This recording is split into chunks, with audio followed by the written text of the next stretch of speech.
Bien, mesdames, messieurs, chers amis, évidemment, quand je revois tous ces visages, en particulier, bien sûr, les disparus, j'ai bien connu aussi Jean-Pierre Farkas, avec qui on a eu de multiples discussions, bien sûr, sur la guerre d'Algérie. Ça a été un grand moment de sa vie. Et puis aussi revoir les visages de Gilbert Régnier, qui est un grand historien, qui a disparu vraiment très tôt. Donc c'est toujours beaucoup d'émotions. Je voudrais simplement ici faire une introduction rapide à la table ronde ensuite qui aura lieu avec d'autres historiens. Une intervention en forme d'interrogation autour de la question des archives. Des archives, bien sûr, de la guerre d'Algérie, mais pas seulement.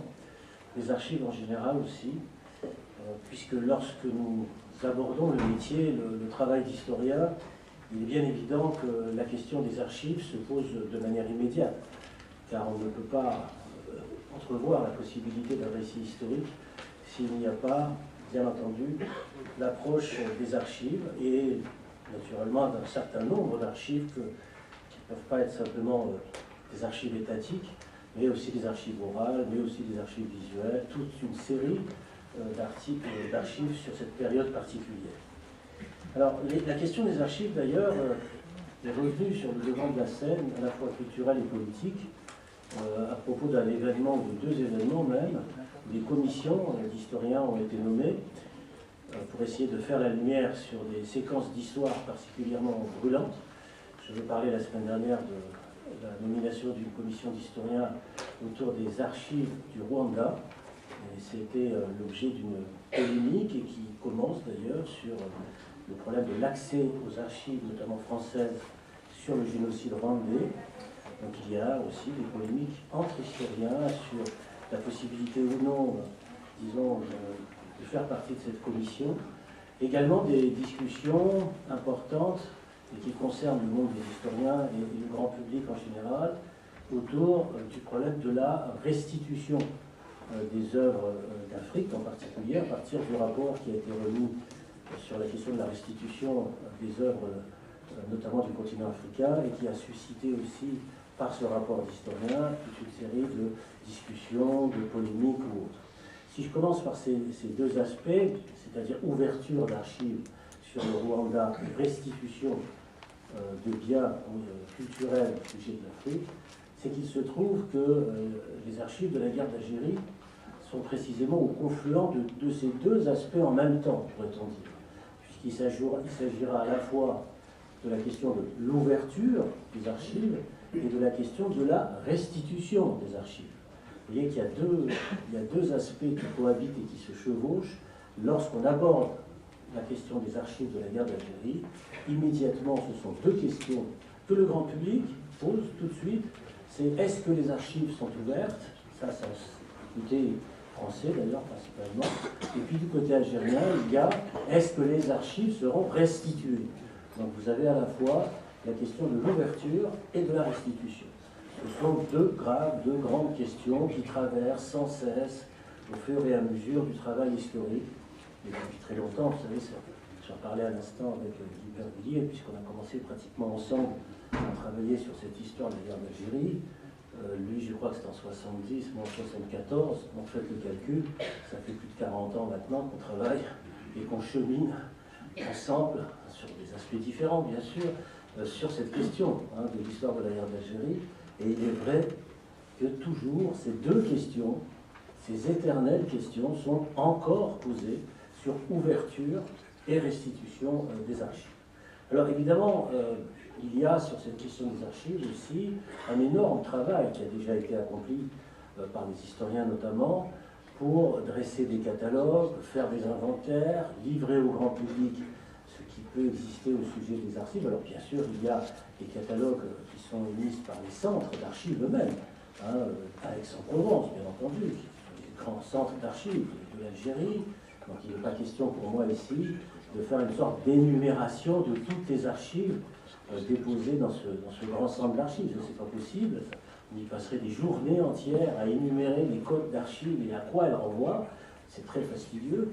Mais il y a bien sûr aussi les catalogues au fort d'Ivry, pour ce qui concerne les archives photographiques de la guerre d'Algérie, les archives de Vincennes, et puis les archives départementales, où il y a énormément de choses qui existent sur la question de la guerre d'Algérie, l'état d'esprit des populations, surveillance des populations, sondage, etc., etc., etc. Donc mon propos n'est pas tellement d'énumérer, je veux dire, ce que contiennent tous ces grands centres d'archives, Aix-en-Provence, Ivry, Vincennes, archives départementales, Nantes.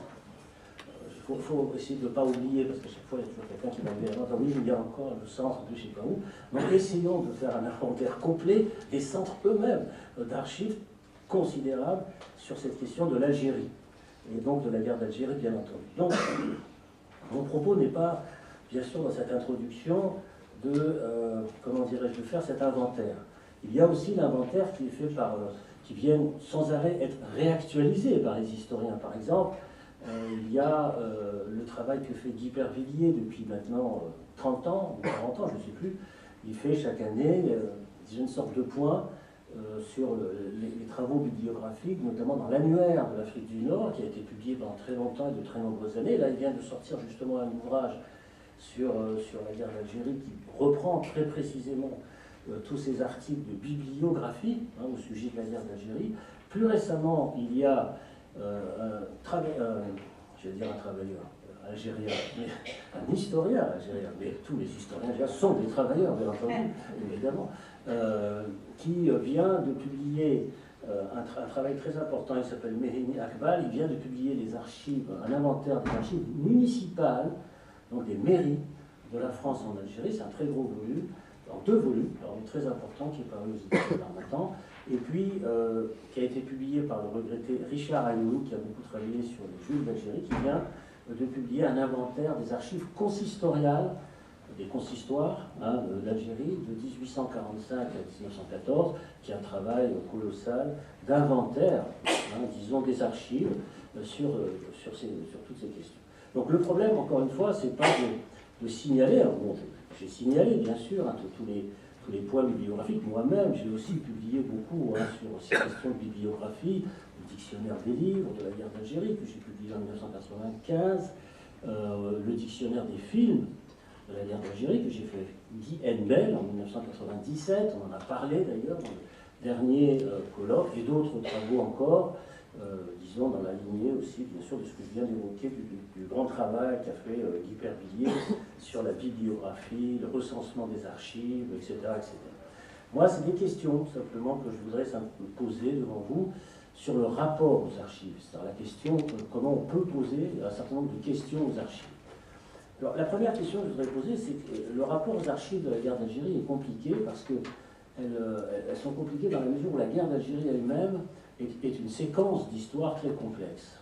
Parce que c'est à la fois une guerre classique, comme vous le savez, donc qui a opposé l'État français aux indépendantistes algériens, c'est-à-dire ceux qui réclamaient l'indépendance de l'Algérie, et il y a par conséquent ce côté de guerre, j'allais presque dire traditionnelle, classique, une guerre d'indépendance ou de libération nationale, comme on le dit en Algérie, et donc on aura par conséquent cette guerre tout à fait traditionnelle. Mais il faut tout de suite mentionner un point, c'est que c'est une guerre inégalitaire, asymétrique, puisque vous avez d'un côté la France, qui est un État constitué, avec ses archives, avec les archives de l'État français, et qui sont considérables, les archives administratives, bien sûr, les archives diplomatiques, les archives médicales, les archives judiciaires, les archives de surveillance. Ça fait énormément d'archives, c'est les archives d'un État organisé, etc. Du côté algérien, ce n'est pas un État constitué, mais un État en voie de constitution, ce qui n'est pas pareil. Donc par conséquent, la question des archives ne se pose pas de la même manière, d'un côté ou de l'autre.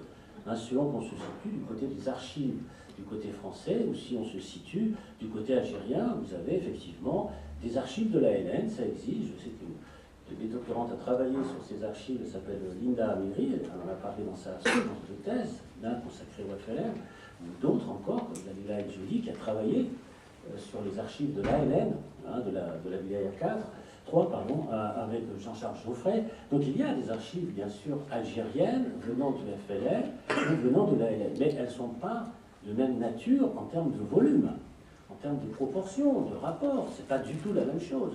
Donc il y a dans cette question, disons, des archives, la révélation, entre guillemets, de ce qu'a été aussi la nature de cette guerre, hein, entre un État constitué et des indépendantistes, disons, qui livraient cette bataille. Donc ça, c'est déjà une première difficulté. C'est-à-dire comment avoir le point de vue de ceux qui, quelque part, n'ont pas le même volume d'archives d'un côté ou de l'autre. Donc vous avez une inégalité, forcément, dans le regard, dans le traitement, dans le récit, au niveau de la profusion des sources, qui sont inégalitaires. Mais il y a un deuxième aspect, il y a une deuxième difficulté sur la question des archives, sur cette guerre elle-même. C'est que cette guerre d'Algérie, elle a aussi divisé les camps en présence. C'est-à-dire qu'elle n'a pas été simplement une guerre entre Français et Algériens, telle que je viens de la décrire, de manière classique, mais elle a également divisé et déchiré les camps français comme les camps algériens. Donc à la difficulté classique, disons, d'une guerre livrée par un État contre un mouvement de type révolutionnaire clandestin, vient s'ajouter une autre difficulté, qui est le déchirement à l'intérieur de chacun des camps sur les buts poursuivis. Du côté français, il y a bien sûr le déchirement très important qui intervient notamment après 1959, qui est celui, pour aller très vite, bien sûr, si vous êtes rassemblés dans cette salle, c'est que vous connaissez très bien toute cette histoire, donc je ne vais pas m'y attarder dans le détail, mais ceux qui opposent, disons, les adversaires et les partisans du général de Gaulle, hein, pour aller vite, ceux qui sont pour l'indépendance, enfin, la négociation avec le FLN, et puis ceux qui sont hostiles à cette négociation. Donc vous avez là des prémices, disons, d'une guerre civile française intérieure, très forte, très grave, très importante. Et dans cette bataille, dans ce déchirement, dans ces divisions, eh bien là aussi, vous avez des archives qui appartiennent à l'État, c'est-à-dire de ceux qui sont aux commandes, et qui, naturellement, produisent des rapports, des analyses, etc. Et ceux qui défient l'État, c'est-à-dire de ceux qui refusent la parole de l'État, la conduite de l'État. C'est en particulier, ce sera le cas, notamment, je suis obligé de simplifier, notamment, disons, les partisans de l'OS, hein, qui vont défier l'État et se montrer en désaccord. Il y a bien sûr des travaux qui existent sur cette question. Le premier travail pionnier au niveau des archives, c'est-à-dire de ceux qui défiaient l'État et ne l'appartenaient pas, disons, aux archives d'État, c'est le travail de Raoul Girardet sur les archives de l'OAS, bon, qu'il a publié très tôt, après l'indépendance de l'Algérie, je crois en 1964, chez Julia, où il y a chez lui, dans sa production, beaucoup de tracts, de brochures, etc., qui ne sont pas, et qui ne font pas partie, disons, des archives de l'État, tout simplement. Tout comme à l'intérieur de l'armée française, pour aller vite, il y a bien sûr les archives classiques de l'armée, hein, je ne vais pas ici les détailler, les historiens qui sont ici avec vous ont beaucoup travaillé aussi sur les archives de l'armée, mais il y a aussi les archives non déposées, qui sont les officiers et les sous-officiers, qui ont refusé la politique du général de Gaulle, et comme vous le savez, qui ont fait le putsch d'avril 61, et qui étaient très nombreux. Ce n'était pas simplement, comme vous le savez, la parole, un carteron d'officiers à la retraite. C'était beaucoup plus qu'un carteron, beaucoup plus. Il y avait plusieurs centaines d'officiers, sous-officiers, etc., qui ont quitté l'armée, ont été arrêtés, etc., et qui n'ont pas, disons, ils sont même partis en emportant, disons, quelques-unes de leurs archives qui devraient normalement être dans les archives de l'armée française. Voilà encore un autre exemple d'archives qui ont été soustraits, disons, au contrôle de l'État en rapport avec des positions politiques différentes de l'État, qui sont des archives qui sont difficiles quelquefois à trouver, quelquefois à reconstituer, parce qu'elles ne dépendent pas d'un classement organisé, décidé par l'État au sommet, etc. Alors que dire du côté algérien? Du côté algérien, la division a été très forte, très importante, car à la clandestinité classique d'un mouvement de guérilla s'affrontant à un État, donc des archives difficiles et parcellaires, vient s'ajouter des affrontements intérieurs du nationalisme algérien. Et là, vous avez aussi des archives qui sont très difficiles à reconstruire, à organiser, à découvrir, à classer. Par exemple, dans l'affrontement classique entre le FLN et le MNA, c'est-à-dire le FLN qui a lancé l'insurrection du 1er novembre 1954, et le MNA, c'était les partisans de Vessalia jusqu'au bout, et il y a des archives des deux côtés. des archives qui témoignent de la violence, de l'affrontement qui existait entre ces deux grandes organisations. Vous le savez, c'est le FLN qui est sorti vainqueur de cet affrontement à partir des années 50 et 60, mais ça ne veut pas dire pour autant que les archives du MNA n'étaient pas des archives importantes. C'était aussi des archives conservées par les militants qui ont été vaincus et qui, disons, ont conservé ces archives sans les verser à l'État algérien après l'indépendance. Parce que, évidemment, ils ne pouvaient pas faire confiance à cet État dans la mesure où ils avaient combattu, disons, l'organisation. Mais à l'intérieur même du FLN, il y avait aussi des divergences, des affrontements très violents qui, disons, se sont traduits par des exécutions, des purges, des assassinats, celui d'Aban Ramdan, par exemple, en décembre 57, qui était un des grands organisateurs algériens du congrès de la Soumane en 56. Bon, pour reconstituer, disons, la traçabilité du parcours de Aban, c'est compliqué, c'est pas évident. Pour reconstituer la trajectoire, disons, de militants politiques, y compris ensuite qui ont été assassinés, comme Boubenjel, comme Ben Boulaïd ou d'autres.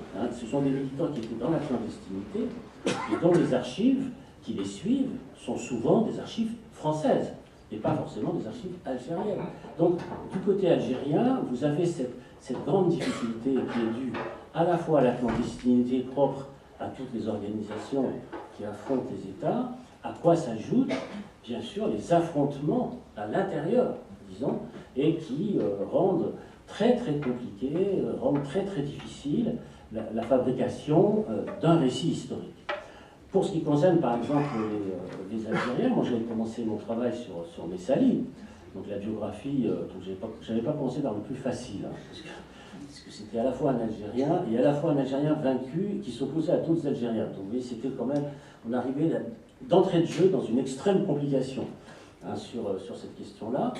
Il a fallu pour cela, bien sûr, regarder les archives classiques françaises de surveillance de Messali, considéré comme un leader politique dangereux. Alors c'était facile dans les années 30, dans les années 40, dans les années 50, mais alors après c'était très compliqué lorsqu'il s'affronte avec le FLN. Et lorsque l'affrontement va devenir très violent entre les deux organisations, là les archives françaises ne peuvent pas tout dire. Et là, l'historien aura recours à d'autres types d'archives, bien sûr, que sont les témoignages oraux, c'est-à-dire des témoignages, naturellement, des militants. Et donc, dans la fabrication des archives orales, ce que j'ai d'ailleurs essayé de faire avec un dictionnaire biographique de 600 militants algériens, que j'ai publié en 1985, et qui s'est fabriqué essentiellement en s'appuyant sur des témoignages de militants, d'acteurs, etc., en vous disant aussi, bien sûr, que pour beaucoup de ces Algériens, eh bien, la traçabilité écrite était très difficile, parce qu'ils ne laissaient pas de traces écrites, disons, derrière eux, compte tenu de leur origine sociale, car la société algérienne, bien sûr, en grande partie paysanne, et vivant dans une situation de ségrégation spatiale et sociale, n'avait pas naturellement laissé derrière elle des traces écrites considérables.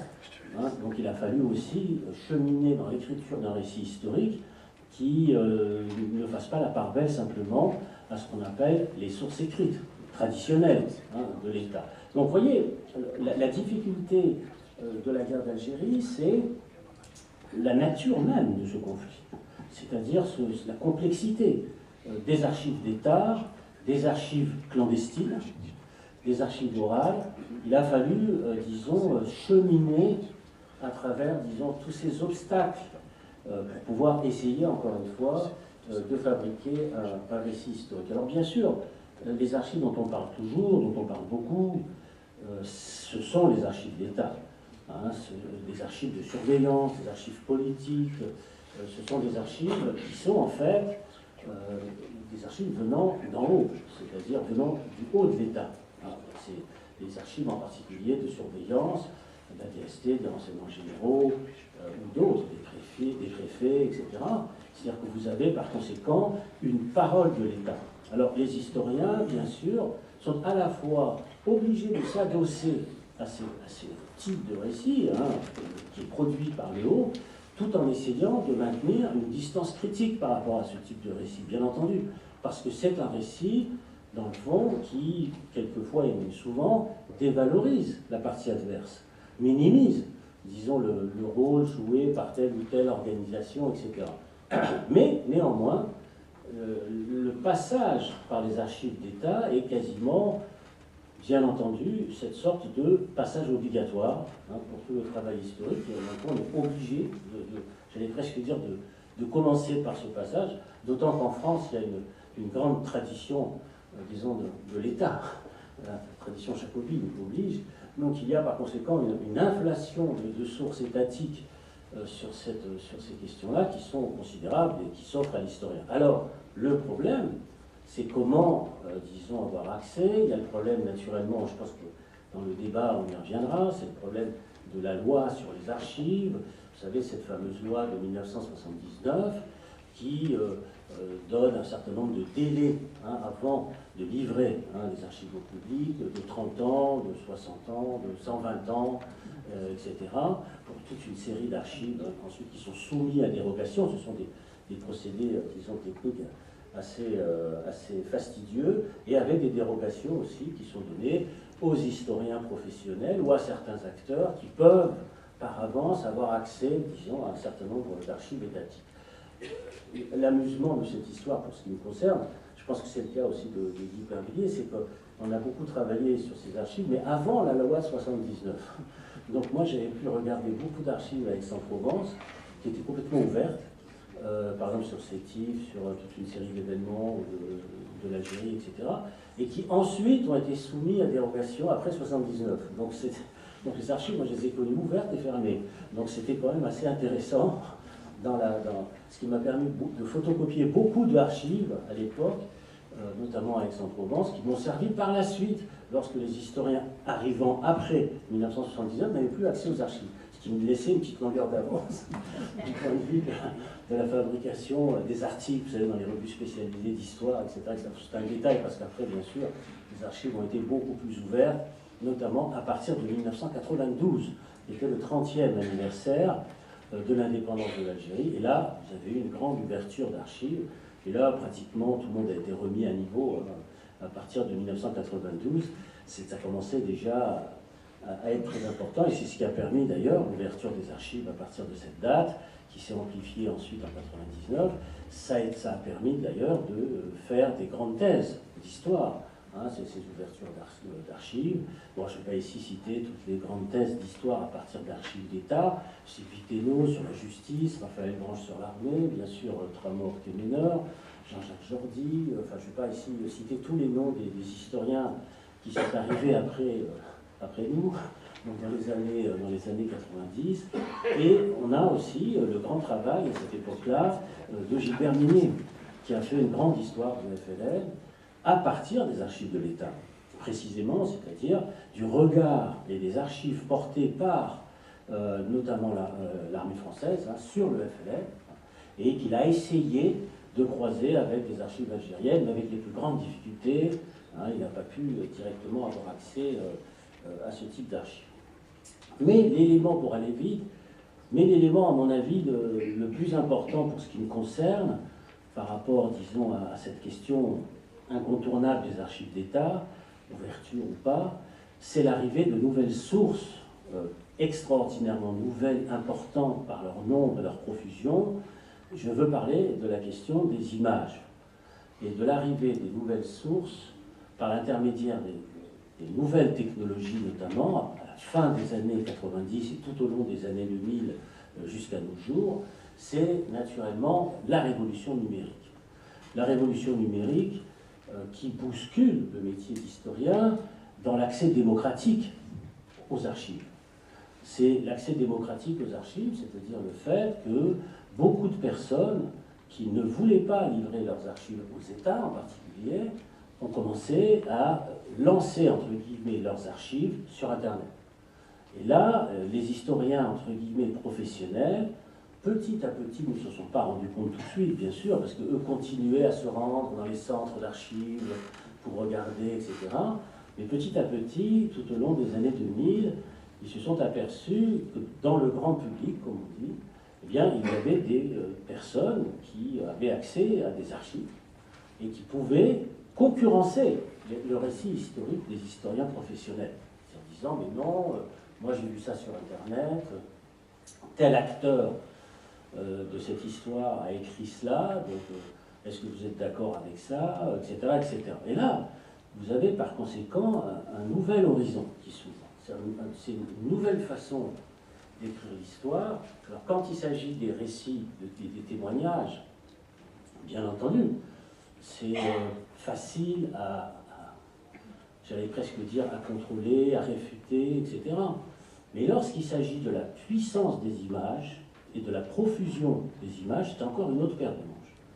Parce que ce qui s'impose dans l'esprit progressivement de tout le monde, c'est la preuve par l'image. C'est-à-dire c'est montré, donc c'est vrai. Et donc là, vous avez par conséquent, dans le travail historique, dans le recours aux archives, un défi absolument redoutable. C'est-à-dire la question de la preuve par l'image. Est-ce qu'elle peut se suffire à elle-même? Est-ce que l'image dit toujours vrai? Quel type de distance critique adopter par rapport aux images? Bref, c'est tout un travail nouveau des historiens qui a commencé à s'imposer à partir des années 90-2000. Pourquoi? Parce que les centres d'images internationaux ont commencé à se mettre en place dans les années 2000. Les banques d'images internationales, avec des sites, des plateformes, ont commencé à se mettre en place dans les années 2000-2010 et à, par conséquent, demander à des personnes dans le monde entier de donner des images, des films amateurs en particulier, et qu'elles répercutent à leur tour à l'échelle internationale, à l'échelle mondiale. Et pour ce qui concerne la guerre d'Algérie, il est évident que c'est une guerre aussi qui avait une dimension, puisque c'est le titre de la rencontre, avait aussi une dimension internationale. Et pas simplement une dimension franco-algérienne, mais une dimension internationale. C'est-à-dire que pour ce qui concerne, par exemple, les Algériens, eh bien, progressivement, ils découvrent des archives, notamment des photos visuelles, déposées en Yougoslavie, en ex-Yougoslavie.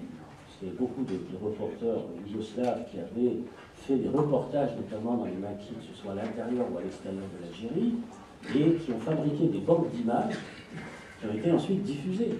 Et moi, j'avais dirigé une exposition en 2004, ça s'appelait Photographier la guerre d'Algérie, où il y avait beaucoup d'images qui venaient de ces centres d'images de l'ex-Yougoslavie, mais aussi des banques d'images qui venaient d'Allemagne, notamment l'ex-Allemagne de l'Est, puisque l'Allemagne de l'Est a été aux côtés des Algériens dans cette guerre, etc.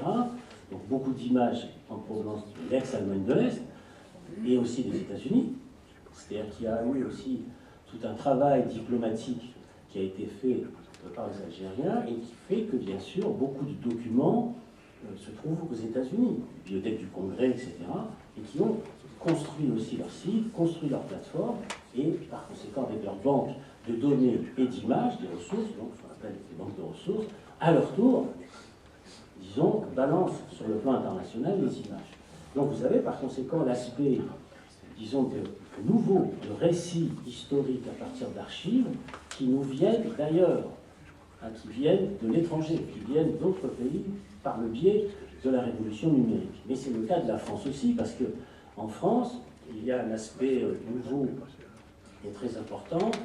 Ce sont toute une série d'archives de l'INA en particulier, qui ont été numérisées, qui sont à la disposition maintenant du public. Hein, il suffit de s'abonner pour l'INA et on a accès à toutes les images sur la guerre d'Algérie. Mais ces images aussi, elles ont été restituées aux Algériens. Alors je parlais tout à l'heure de la question de la restitution. Eh bien, la restitution, pour l'instant, des archives françaises sur la guerre d'Algérie aux Algériens, c'est essentiellement la restitution des archives visuelles, audiovisuelles. Hein, c'est-à-dire la radio et la télévision de l'époque, entre 55-62. Et là, on a par conséquent un premier échange qui a commencé à se faire, précisément parce qu'existait la révolution numérique. C'est-à-dire que l'INA ne pouvait pas, disons, continuer à produire des banques d'images qui allaient en circulation sur le plan international sans qu'un jour ou l'autre, naturellement, les Algériens demandent cette restitution en tant que telle et non pas appartiennent exclusivement aux Français. Donc ça vous donne une idée, disons, de la complexité maintenant des rapports d'archives qui se sont, entre guillemets, mondialisés. Vous savez, quand on dit on est dans la mondialisation, etc., mais ça a une traduction aussi dans la fabrication du récit historique. C'est-à-dire que la circulation des informations, des documents, disons, ne se fait plus exclusivement dans un cadre national. Ça ne se fait plus uniquement dans ce cadre-là. Ça se situe dans un cadre mondialisé d'échange, de circulation d'informations, de témoignages. Lorsque, par exemple, votre association organise des séries de témoignages, et que ces témoignages, à leur tour, comme les photos qu'on a vues tout à l'heure, sont à leur tour mis en ligne, par l'intermédiaire, naturellement, de YouTube, etc., etc. Là, les chercheurs du monde entier, d'Australie, des États-Unis, je ne vais pas faire la liste, qu'est-ce qu'ils font? Eh bien, en 2 clics, ils sont sur ces témoignages, ils les regardent, ils les décryptent, ils les traduisent, et ils en font des livres, et ils en font des articles, ils en font des récits historiques. C'est-à-dire que dès lors que vous franchissez, disons, le mur de la révolution numérique, eh bien, vous devez vous attendre à une grande circulation intense des témoignages, des images, des photos, et donc ça enrichit, bien entendu, le récit historique d'un bout à l'autre de la planète. Ça, c'est l'avantage. Mais vous avez le désavantage. Le désavantage, c'est les fake news, bien sûr. C'est-à-dire que vous avez le désavantage de la construction, du montage, du photomontage, des fausses informations.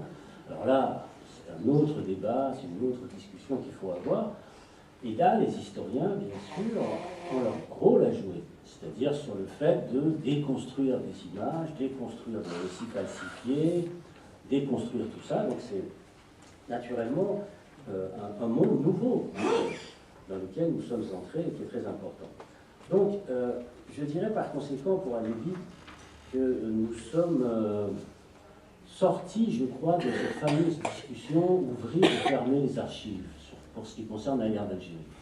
Pourquoi? D'abord parce que les archives se sont très largement ouvertes depuis maintenant une quinzaine, une vingtaine d'années, que beaucoup de thèses ont été soutenues, que beaucoup d'archives sont numérisées, sont mises en ligne.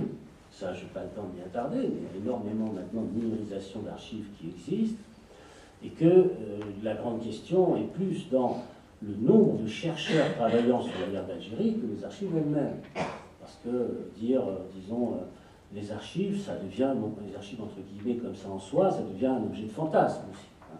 Or, les archives, il faut y aller. Quand vous y allez, vous verrez que ce n'est pas très mystérieux. Hein. Il n'y a pas, vous savez, le fameux on nous cache tout, on ne nous dit rien, les archives sont fermées, etc. Ben, il faut en faire la demande. Et très souvent, aux gens qui me disent mais les archives sont fermées, je leur dis est-ce que vous avez fait des demandes d'archives? Vous avez fait des demandes, vous avez rempli des papiers, ah ben non, c'est fermé. Ben si, il faut y aller. Parce qu'à partir du moment où on y va, on s'aperçoit, oui, qu'elles peuvent être fermées. Oui, bien sûr qu'il peut y avoir des demandes de dérogation.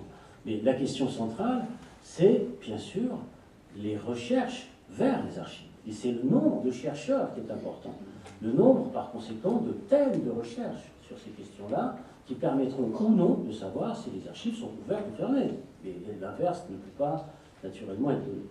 J'ajouterai que sur la question des archives, il y a d'autres paramètres importants qui servent aussi à la fabrication du récit historique. Il y a, puisque je parlais des images, il y a bien sûr les documentaires qui ont été fabriqués sur la question de la guerre d'Algérie. Il y en a beaucoup maintenant, qui ont été faits, diffusés, etc. Il y a aussi un aspect important, c'est les films de fiction sur la guerre d'Algérie, qui peuvent être aussi des objets d'étude pour les historiens, c'est-à-dire de réflexion, du Petit Soldat de Godard jusqu'à L'ennemi intime, qui est un film plus récent. Il y a aussi une façon de regarder la guerre d'Algérie, de la traiter, de la montrer, de l'analyser, qui en soi, dans les représentations, dans la mémoire, deviennent des objets d'étude. Et de réflexion, je n'ai pas le temps d'y attarder, bien sûr, hein, et qui fabriquent des imaginaires sur le rapport à l'Algérie. Ce sont aussi des archives, quelque part, et à cela, il faut ajouter aussi, à mon avis, comme bagage archivistique, la question des romans, quand on parle de la fiction. Car il y a pas mal de romans qui ont été publiés ces dernières années et dont le thème central a été la guerre.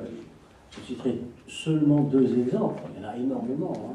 Les 2 exemples qui ont eu le prix Goncourt, hein, le prix Goncourt tout court, le prix Goncourt des lycéens, le prix Goncourt Alexis Génie, l'art français de la guerre, donc un livre qui a eu le prix Goncourt, vous savez, ils se vend à 400 000 exemplaires, donc c'est beaucoup, hein, c'est important, et le livre d'Alice Zéniter, qui est sorti l'année dernière, qui a eu le plus beau cours des lycéens, et qui s'est vendu aussi à un nombre considérable d'exemplaires. Donc ce sont deux ouvrages sortis à très peu de distance l'un l'autre, et qui nous renseignent aussi sur la façon dont les nouvelles générations traduisent la guerre d'Algérie, la montrent, la représentent, et que très souvent, les écrivains anticipent dans les récits d'histoire parce qu'ils expriment une sensibilité différente de la sensibilité des historiens. On pourrait dire la même chose du point de vue des grands écrivains algériens qui ont publié des romans extrêmement importants avec, bien sûr, la guerre d'Algérie au cœur de leurs écritures, de leurs recherches. Rachid Mimouni, qui a disparu, mais qui a écrit des grands livres comme Le fleuve détourné, ou Tombe des Arts, qui sont des très grands livres qui traitent de la guerre d'Algérie du côté algérien, mais qui nous renseignent sur l'état d'esprit. Et les historiens ne peuvent pas se désintéresser, bien sûr, de cette façon d'écrire. Ce sont en soi des archives. Bien sûr, les livres de Boualem Sansal, de Kamel Daoud, de Maïssa Bey, qui sont des livres très importants et qui traitent de l'histoire de la guerre d'Algérie et qu'on ne peut voir pas simplement sous l'aspect formel, sur l'aspect esthétique ou littéraire, mais aussi sur l'aspect historique, sur la façon qu'ils ont de restituer, disons, cette guerre d'Algérie. Alors je termine en disant que, bien sûr, ce qui se passe en ce moment en Algérie est très important parce que le mouvement démocratique algérien d'aujourd'hui est aussi sera peut-être la possibilité d'un enrichissement et d'une ouverture des archives en Algérie, surtout des témoignages du côté algérien, hors d'une parole, disons, classiquement d'État, dans des récits officiels, et qui nous permettra, je pense aussi en France, de progresser. Parce que très souvent, on dit, bon, oui, mais nous avançons, mais est-ce que les Algériens, de leur côté, font la même chose, etc. Là, il faut espérer, bien sûr, qu'à travers les travaux des historiens algériens, qui ont été initiés quand même depuis très longtemps par des historiens comme Mohamed Arbi, quand même, qui a travaillé sur une histoire critique du nationalisme algérien depuis presque 50 ans maintenant. Les livres de Mohamed Arbi ont été publiés, donc c'est pas nouveau. Donc ça ne peut pas être un argument, disons, à chaque fois qu'on ressort, puisque ces travaux existent. Mais à la faveur des mouvements démocratiques, il faut espérer, bien sûr, que les archives soient encore plus ouvertes, que les témoins parlent encore plus. Et si je dis ça, c'est parce que la question, dans le fond, de l'ouverture ou de la fermeture des archives, signifie le degré de démocratie dans les sociétés et de citoyenneté. C'est fondamental. C'est selon qu'on ouvre ou qu'on ferme, on pourra voir exactement où en est l'état de la démocratie politique dans chacun des deux pays. Voilà, je vous remercie.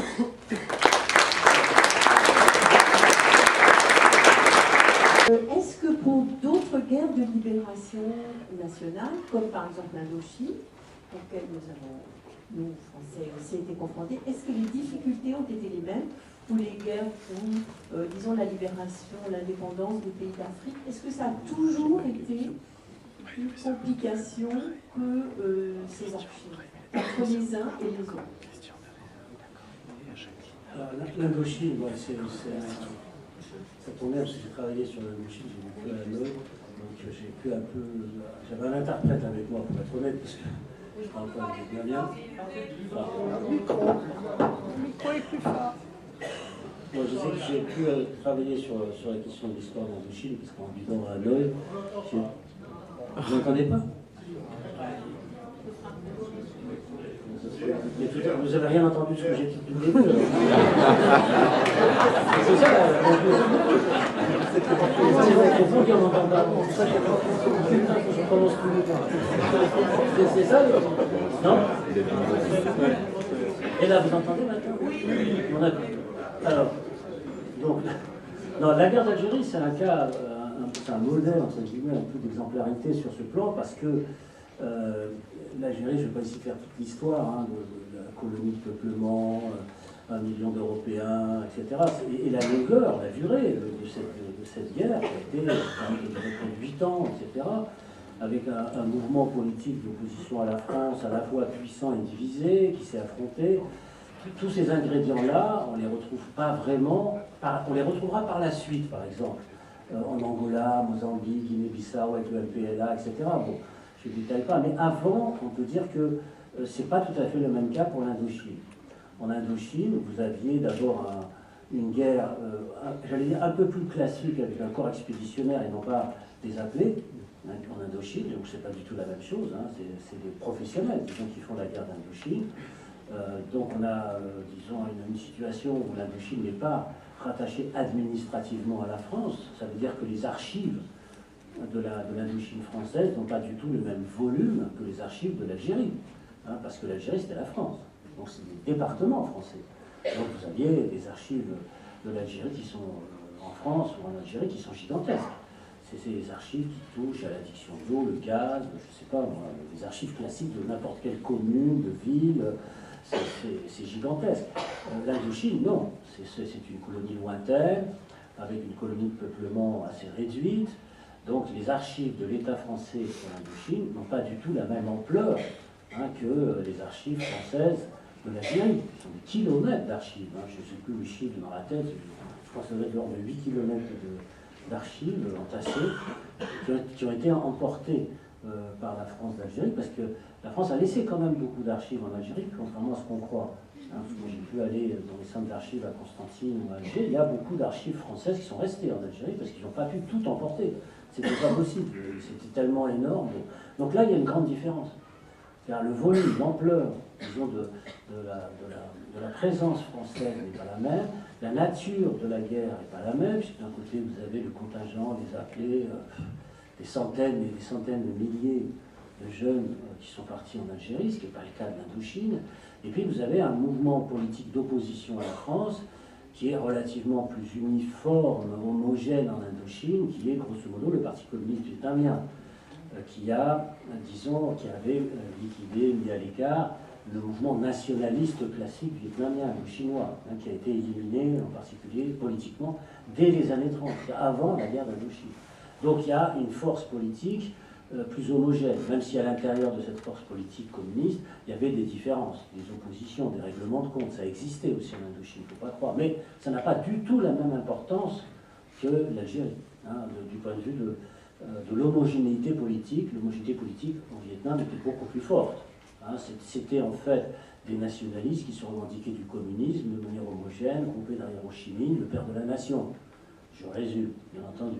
En Algérie, le père de la nation, il n'est plus aux commandes, il y a plusieurs pères qui vont s'installer pour revendiquer la paternité du nationalisme et de la révolution. C'est pas pareil. Hein, donc vous voyez la différence qui peut exister. Donc il y a beaucoup de différences, en fait, fondamentalement, et donc des volumes d'archives forcément différents. Est-ce que vous avez aussi des archives sur les opposants, oui, à la guerre d'Algérie, aussi bien en France qu'à l'échelle internationale? Merci. Alors, sur les opposants, il y a une thèse de Tramor Kemener, ici présent, qui l'a soutenue il y a 10 ans maintenant, qui fait 1031 pages, c'est ça? 1300 pages. 1300 pages, malheureusement, il ne l'a pas publié. Le drame est là. Le drame est là. Mais la thèse, elle est consultable à Paris 8, donc toujours consultable, en accès libre, bien entendu. Donc il faut aller à Paris 8, regarder la thèse de Tramor, qui est une thèse gigantesque. Il a travaillé pendant 10 ou 15 ans et il a dépouillé les archives de l'armée en particulier sur tous les déserteurs, dissidents, objecteurs de conscience, les refus de guerre, etc. C'est un travail colossal, donc ça existe bien sûr. Mais il y a d'autres travaux qui ont été produits sur les opposants à la guerre d'Algérie. Bon, il y a un livre récemment d'Alain Ruscio qui vient de sortir sur les partis communistes et la guerre d'Algérie, qui montre les oppositions à partir du Parti communiste français, bien entendu, avec beaucoup de documents à l'intérieur de cet ouvrage. Bon, sur une ligne politique qui est la sienne, il n'a pas abdiqué, disons, sur ses positions, celles qui sont les positions communistes, bien sûr, mais la question centrale, c'est les archives qu'il produit. Et il en produit beaucoup d'opposants à la guerre d'Algérie. Ça, c'est donc important à savoir. Alors, il y a d'autres travaux. Il y a les travaux de Gilles Manseron, qui est un historien aussi très important, qui a produit toute une série d'articles sur les porteurs de valises. Il y a le livre pionnier des années 70, qui est un peu dépassé maintenant, le livre de Patrick Frotman et Hervé Hamon sur les porteurs de valises, qui était sorti, je crois, en 78, si mes souvenirs sont bons. Mais il y a eu d'autres travaux depuis qui ont été faits par des historiens sur les oppositions à la guerre d'Algérie. Alors sur les Algériens qui se sont opposés, disons, à quoi? Entre eux, à la présence française, à la présence coloniale.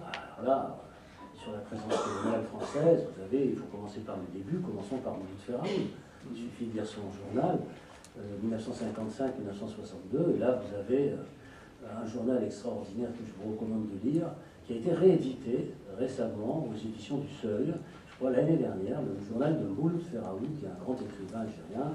Et plutôt que de citer tous les écrivains et tous ceux qui se sont opposés, je citerai surtout ce livre-là, hein, le livre de Mouloud Ferraoui, qui était instituteur, qui aimait la France, mais qui a basculé du côté de l'indépendantisme algérien, un petit peu la trajectoire de Ferhat Abbas, en modèle réduit bien sûr, mais qui nous montre aussi son opposition, disons, à la présence coloniale française, à partir des Lumières, à partir du savoir, de l'instruction, du fait qu'il était instituteur, et dans un style absolument merveilleux, quoi, le style de Mouloud Ferraoui, qui est un très beau livre, que je vous recommande bien entendu. Je ne vais pas citer tous les ouvrages, je vous cite ceux qui, dans le fond, ont ma préférence. Bonjour, s'il vous plaît, je suis ici, plutôt dans le fond. J'aurais voulu poser une question à l'historien, mais ça dépasse tellement un peu le cadre, concernant les corvées de bois. Comment expliquer à l'heure actuelle, sans faire d'anachronisme, on a aujourd'hui des cellules psychologiques qui se montent tout partout. Ces événements sont couverts par l'amnistie et ils sont très nombreux et pourtant nulle part on voit sous forme individuelle, anonyme, collective ou autre, avec les facilités de mise en ligne anonyme, nulle part on voit, disons, des remords apparaître de la part de ceux qui, à l'époque, effectivement, pour certains, exécutaient ce qu'on leur demandait de faire. Et moi, ça me surprend beaucoup, puisque, donc, amnistier sous forme d'anonymat, on pourrait voir tout un courant, surtout que les remords sont à la mode, dans ce cadre. Merci. Alors, sur les corvées de bois, en tant que telles, il n'y a pas de livre qui s'appelle Corvée de bois, ça n'existe pas. Il y en a, mais moi je ne le connais pas, je ne l'ai jamais vu. Il n'y a pas de film, donc Corvée de bois, ça n'existe pas. Mais il y a des récits personnels, autobiographiques, à l'intérieur de quelques travaux universitaires, on signale naturellement cette pratique. Bon, j'ai parlé du travail de Tramor, qui signale bien sûr cette pratique dans son travail universitaire. Dans les récits autobiographiques, il y a Le désert à l'aube de Noël Fabrelière, qui est sorti, j'ai plus la date de parution du désert à l'aube. Il est mort récemment, Noël Fabrelière. Je ne sais plus en quelle année est sorti le livre. 60 ? Je sais plus. Mais dans son livre, il raconte cette histoire, on lui demande de faire les corvées de bois, et il refuse, et il s'enfuit avec les ouvriers qu'il est chargé d'exécuter.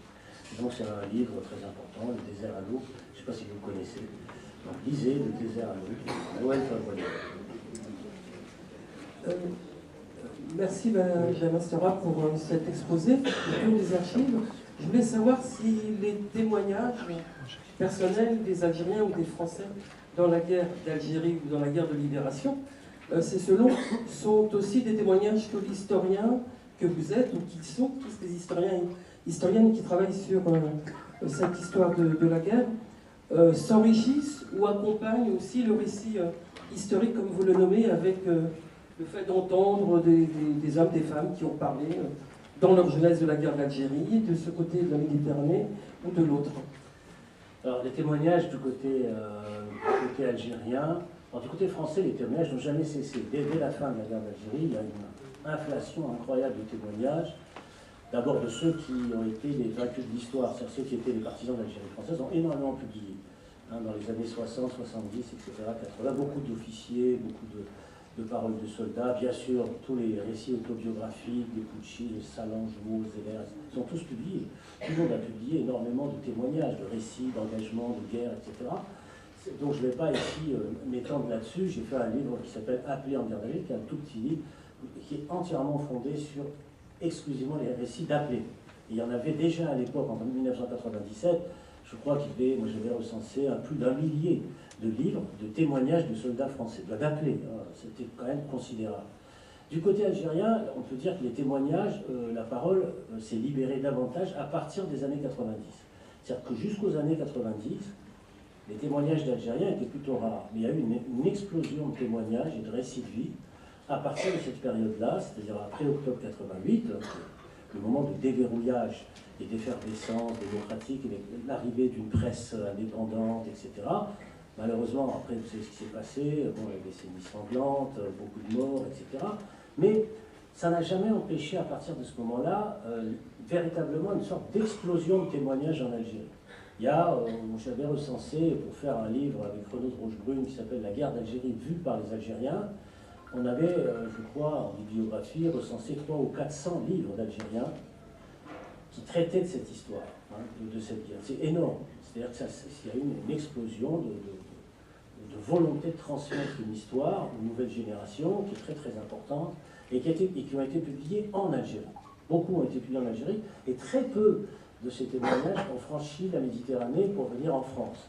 Il y a très très peu de témoignages d'acteurs de cette histoire. Donc malheureusement, pour les connaître, il faut aller dans les librairies algériennes et les ramener en France pour pouvoir les distribuer, parce que ce n'est pas distribué, les livres algériens ne sont pas distribués en France.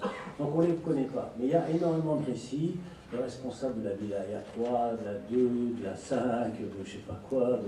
Enfin, c'est vraiment devenu un genre, à la limite, qui s'est institutionnalisé parce que ça rencontre beaucoup de succès en Algérie.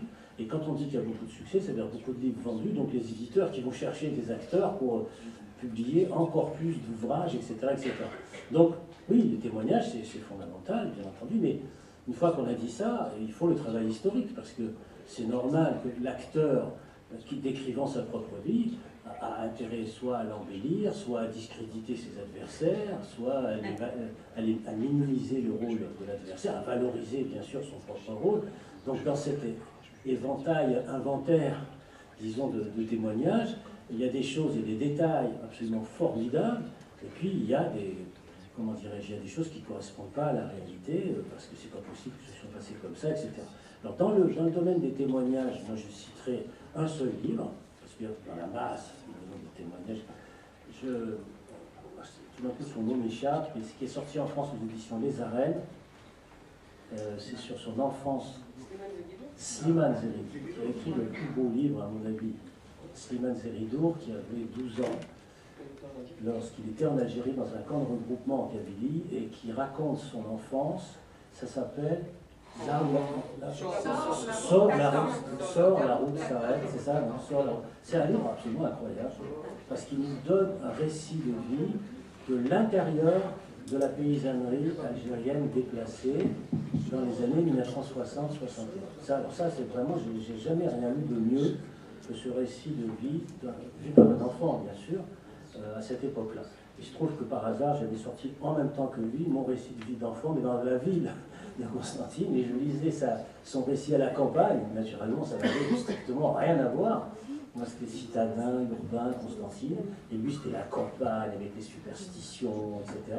C'est extraordinaire, parce qu'on a le même âge, donc c'était quand même extraordinaire à confronter, mais c'était deux récits sur une guerre, sur la façon dont il pouvait la vivre. Question. Vous avez parlé de la disparité entre les archives françaises et algériennes, et vous avez souligné que l'État français était dans un État structuré, donc ils avaient plus d'archives que le côté algérien, et que le côté algérien, dont les archives étaient à la fois très éparses et disparates. Alors la question que je vous pose, c'est, je pense qu'il manque le côté algérien, quand même un aspect dont vous n'avez pas tenu compte, c'est le fait qu'il y a beaucoup d'archives. Qu'est-ce que vous pensez du puzzle, dans le sens où, au niveau des archives qui ont été confisquées par le MALG en 62, lors de la conférence de Tripoli, et qui est une banque de données très importante côté archives algériennes, où est-ce que ça en est, où est-ce que vous en êtes, vous, en tant que chercheur, par rapport à cette situation? Ça, il faut s'adresser aux historiens algériens pour ça. Là, il faut quand même que les rôles soient bien respectés. Les archives du MALG, que j'ai jamais eu accès, sont en Algérie. Et là, c'est aux historiens algériens de se battre, de forcer le blocus pour pouvoir y avoir accès, pour pouvoir écrire. Moi, je vis ici, je ne vis pas en Algérie. Je suis désolé de répondre cela. C'est pas à vous dire autre chose que ça. Voilà. Oui, bonjour. Bonjour, vous m'entendez là? Oui. Voilà.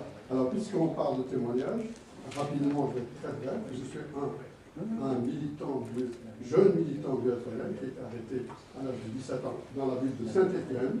Donc, j'ai fait le camp du Larzac de Paul pour APG et je suis un des rescapés du 17 octobre. La question que je pose aujourd'hui, on parle beaucoup de la guerre d'Algérie. En Algérie, y a-t-il des travaux de recherche justement sur la guerre d'Algérie en France? Alors en France, d'accord. Alors il y a au moins 2 thèses en France qui sont intéressantes. Il y a la thèse de Lula Améry, qui a été soutenue il y a 5-6 ans maintenant, à Sciences Po, à Paris, qui est une thèse sur les Algériens en France, pendant la guerre d'Algérie. Donc c'est une très grosse thèse, beaucoup d'archives consultées, etc.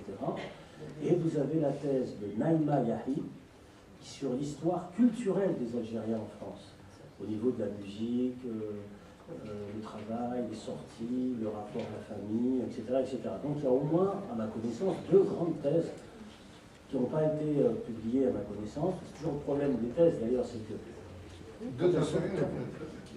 sont descendants d'Algériens, bien sûr, mais c'est soutenu ici, à Paris 8 et à Sciences Po.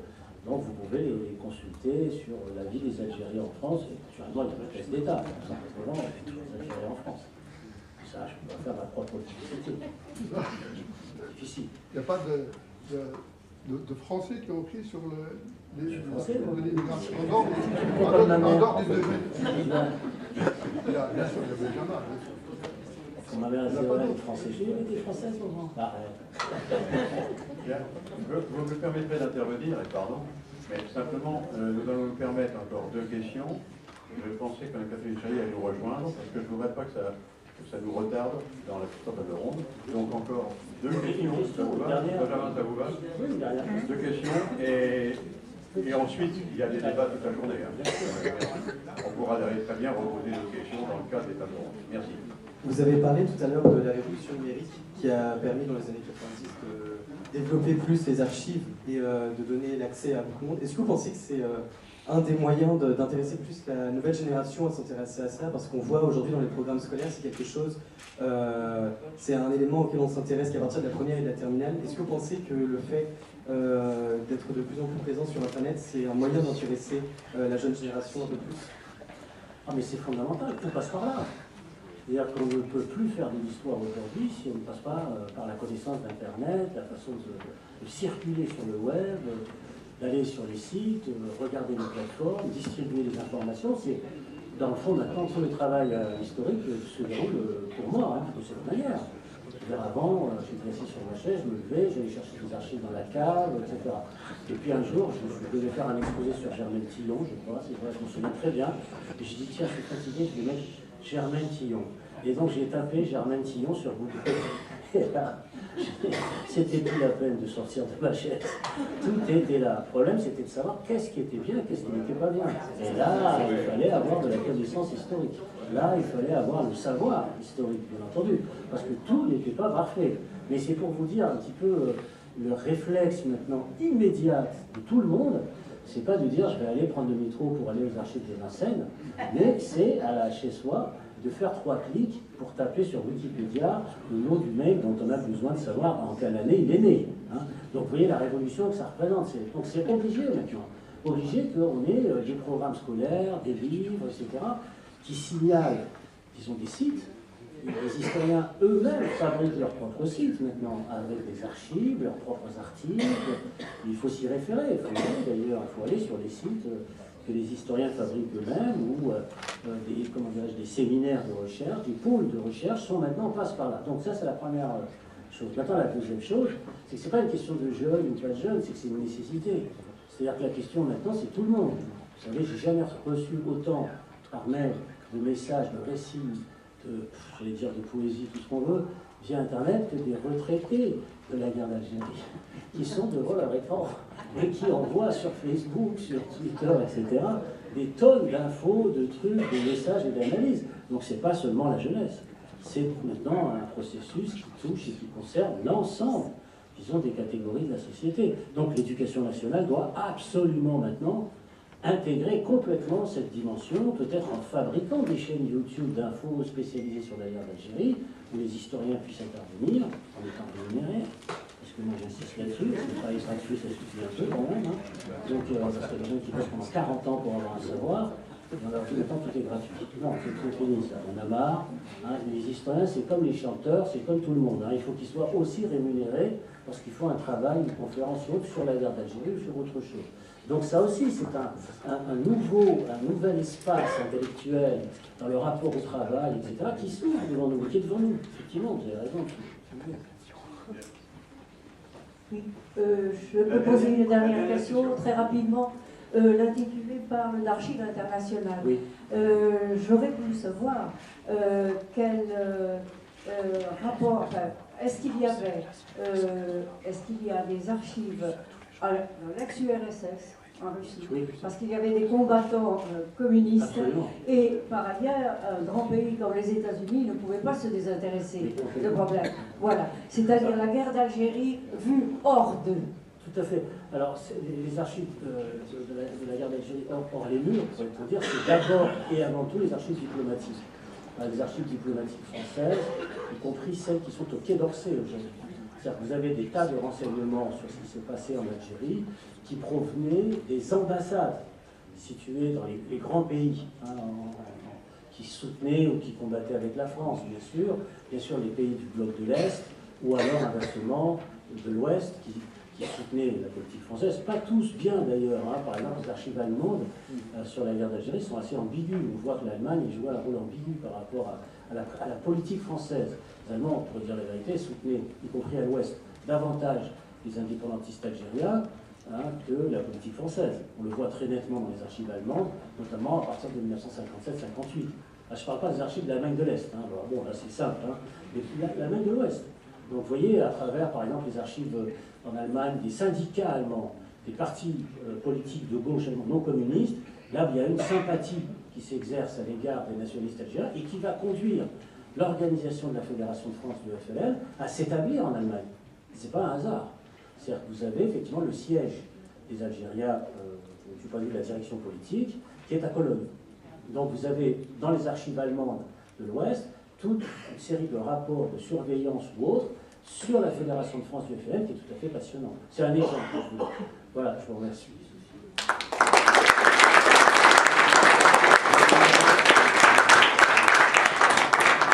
Ça sera la dernière question, parce que c'est toujours la dernière autrement. Parce qu'il y a un quart d'heure d'après. Moi, je voudrais simplement revenir à plusieurs questions qui ont été posées sur le caractère international éventuel des oppositions à la guerre d'Algérie. Je suis historienne moi-même, mais pas de la guerre d'Algérie, ni d'Algérie elle-même. Mais ce que j'aurais voulu savoir, c'est, ma question s'adresse beaucoup à M. Kemener aussi, c'est parmi tous les opposants à la guerre, je ne parle pas seulement des insoumis, mais surtout des désertions. Est-ce qu'il y a pu être repéré des désertions de personnes originaires d'autres colonies françaises? Je pense notamment à la Guadeloupe, à la Martinique. Il y a un travail là-dessus en préparation. Est-ce qu'il y a un travail qui existe là-dessus? Il y a une thèse qui va être soutenue sur cette question. Il y a quelqu'un qui travaille là-dessus, sur les déserteurs, enfin les insoumis, les réfractaires à la guerre d'Algérie, Guadeloupe, Martinique, principalement. C'est en préparation. Voilà. Mais sinon, Trabord pourrait vous répondre plus dans le détail. Merci. Voilà.